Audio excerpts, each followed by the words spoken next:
Here's a Newton's Law problem that comes up from time to time. It's a mass of block M2 sitting on the surface of a table. There's a pulley here and a pulley here, and it's connected by ropes over to a hanging mass M3 and another hanging mass M1 on that side. The question is the same that we normally expect from problems like this. In particular, they like to know what is the acceleration of the system and what would the tensions be in these two ropes here.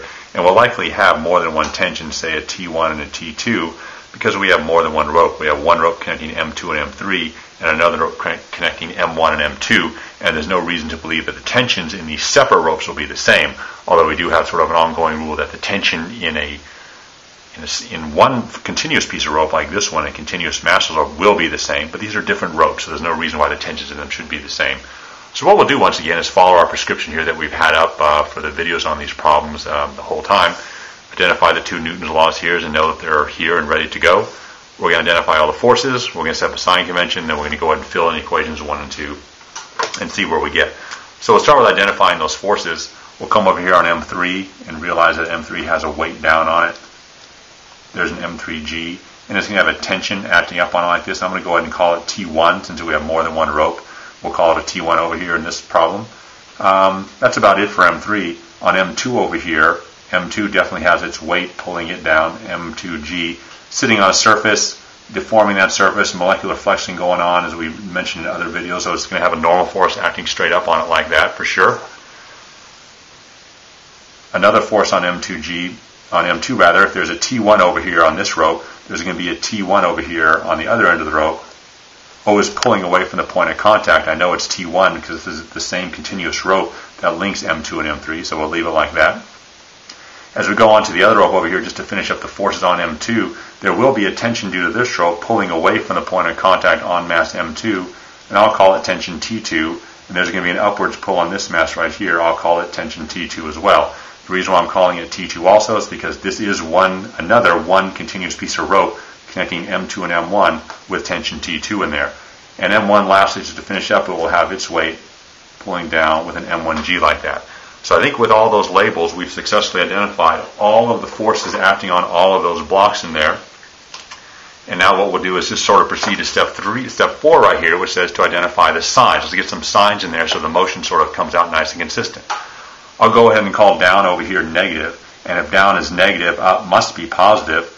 And now tensions on opposite ends of rope have opposite signs, so I'm going to call this a negative in there. Since this is positive, that must be negative.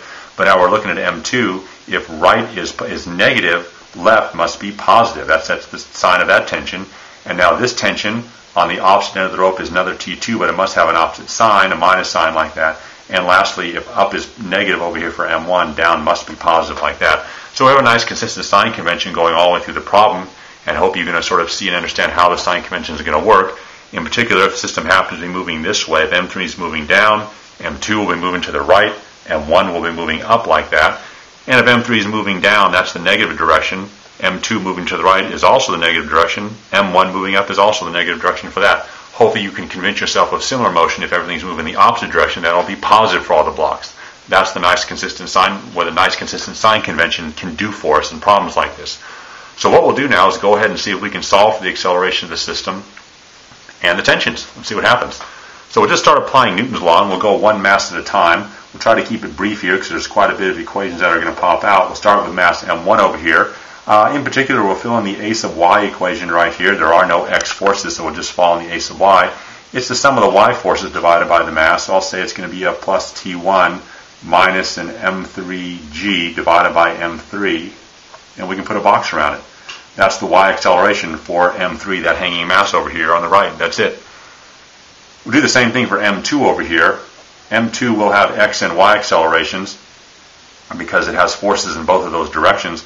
We'll start with the x motion right here. In particular, the ax is going to be the sum of the x forces divided by m by that equation right there.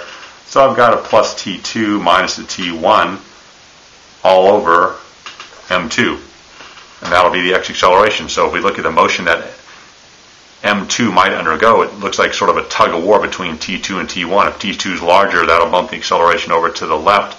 T1 is larger over to the right. That's all nice and consistent, and the sign convention would predict that as well. So I'll put a box on that and say, well, that's something that we have. Now we can also look at the y forces on M2. This is a y right here. And noting that the y forces are going to be sort of a normal force up minus an m2g down all over m2. That will give the y acceleration on the system, and it looks like I've noted, whether I meant to or not in this case here, that the normal force is up and positive and the weight is down and negative, and that's where the sign convention came from in this particular case here. So there's your AY on mass M2.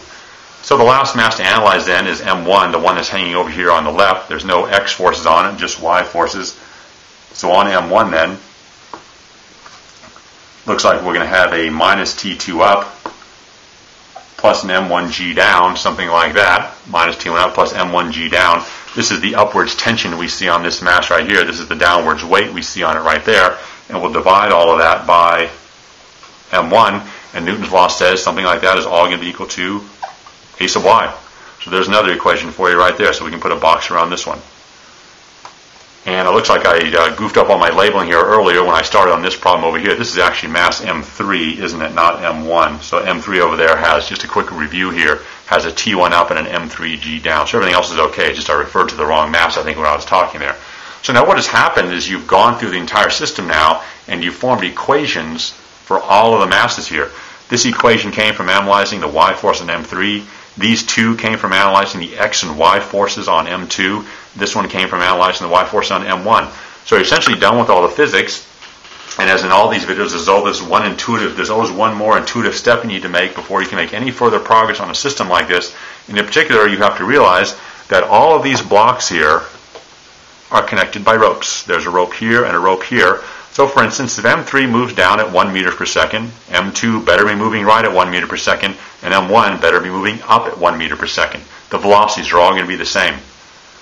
Likewise, if M3 starts to accelerate downwards at 5 meters per second squared, M2 better accelerate rightwards at 5 meters per second squared, and M1 better accelerate upwards at 5 meters per second squared. So what I've just told you essentially here is that the y acceleration for M3, the x acceleration for M2, and the y acceleration for M1 are all the same. These are all going to be one and the same because they are linked by the ropes. These masses are not moving independent of each other. They are absolutely linked by ropes. So that sets all of those accelerations the same.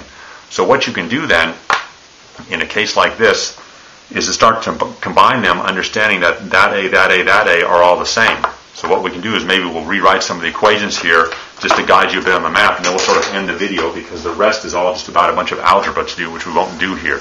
So what we'll do then is let's rewrite this equation here, getting rid of AY. So this one will be A is equal to T1 minus M3G over M3. That's sort of the rewrite of this one. This one right here in a rewrite is going to be A is equal to T2 minus T1 over M2. That's this one here sort of rewritten. You have that. And notice we're replacing all the A's with a little subscripts just by one singular A because the A's are all the same. Lastly, this one over here. A is equal to M1G minus T2 over M1. So we have a third equation right there.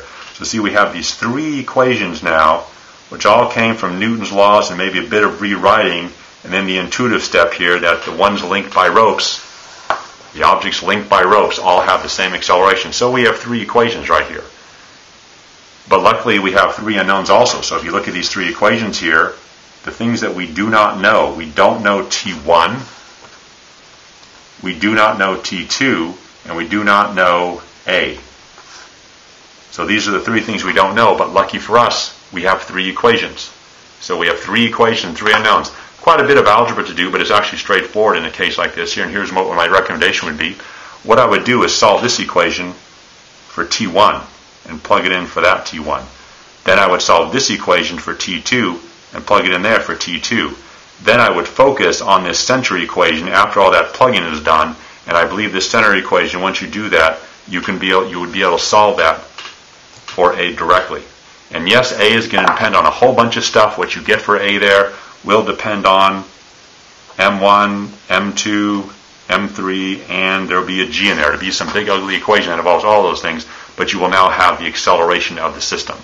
And once you have the acceleration of the system, like in the other cases, you can take that A, this newfound A that you have in this equation, and you can plug it in anywhere you want. Most likely you can plug it into there, and that'll give you T2, because you can plug in for A there and then solve for T2. You can take that same A and plug it up here for this A and solve for T1. That'll give you where your T1 is going to come from.